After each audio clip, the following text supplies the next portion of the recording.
Good morning. It is Thursday, October 10th, and this is Michigan Mornings from Ave Maria Radio and the Ave Maria Radio app. I'm Matthew Handley. Coming up, we'll discuss how faith can bring conflict in relationships. But first, your local weather and this news.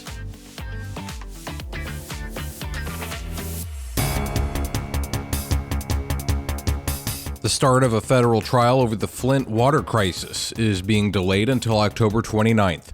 Jury selection was scheduled to begin this week, and no reason for the delay has been revealed. The case has been in process for several years, and attorneys for 7 Flint children say Veolia North America and other companies contributed to, prolonged, and made the man-made emergency worse. Veolia is one of the world's largest utility companies and denies the claims, saying the city and the state caused the issues. The Council on American Islamic Relations Michigan chapter has filed a complaint asking the federal government to investigate comments from University of Michigan president Santa Ono. Leaked audio of Ono was released over the weekend, in which he says the inquiry by U.S. House Republicans into how the university handled anti-Semitism complaints is one-sided. He says the federal government is not doing enough to combat Islamophobia, and that it's not what they want to hear. CARE-MI is asking the U.S. Department of Education's Office of Civil Rights to look into the university's compliance with Title VI obligations under the Civil Rights Act. The Lansing Empowerment Network is working to make the state's capital safer. The LEN held its first in-person meeting yesterday, discussing the Lansing 360 Gun Violence Prevention Initiative. Lansing Police Chief Robert Backus says violent crime in the city is down 8.8% so far this year, and says the relationship between the community and officers needs to be strong. Mayor Andy Shore says the initiative is a collaboration among people that have had the same passion, but, quote, just disagreed for a little while.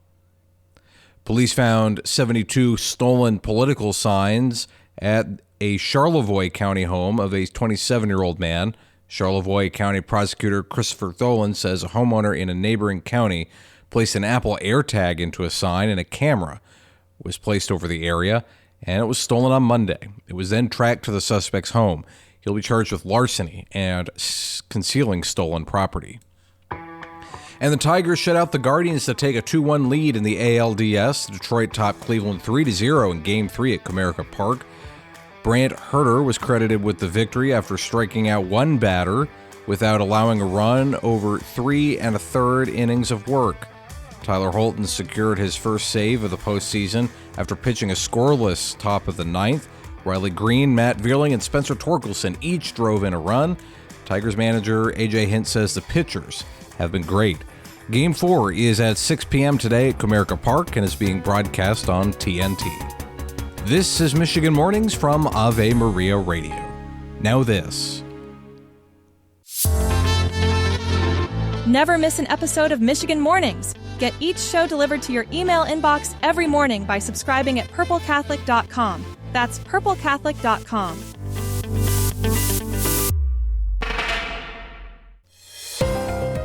We're looking at sunny skies and a high near 63 today in Detroit. Tonight will be mostly clear with temperatures dipping to 46. Tomorrow will be sunny and warmer with temperatures around 76. Saturday will be sunny with highs in the mid-60s.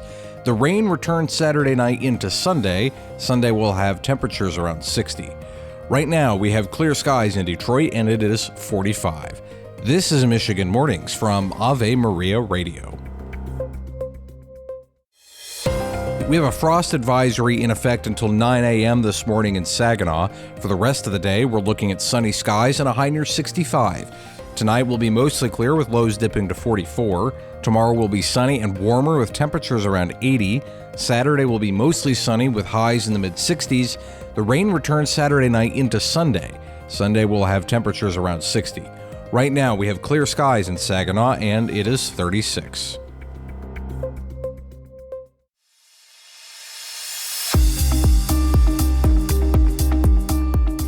Unfortunately, our faith can sometimes create conflict in our relationships.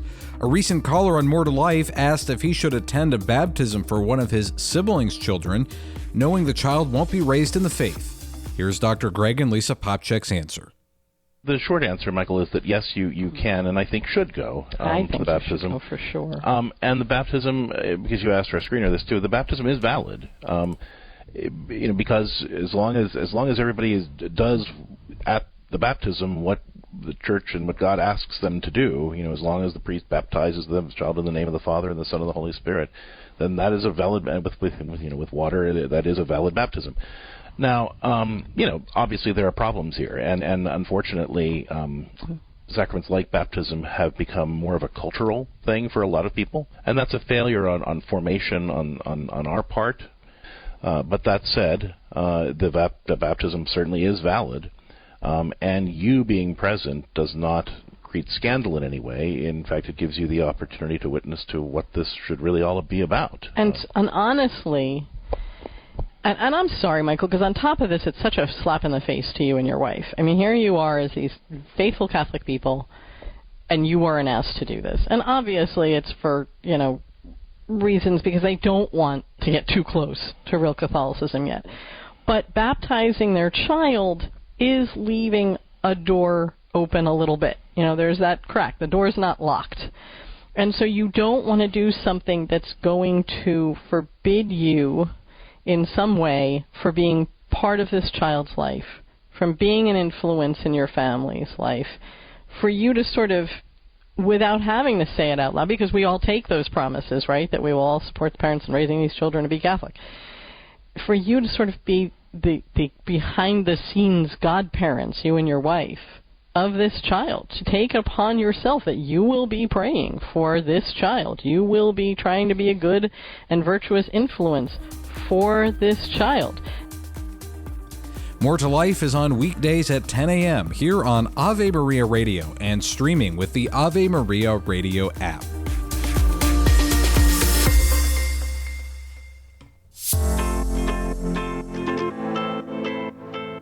I'm Matthew Handley, and that does it for this edition of Michigan Mornings on a Thursday.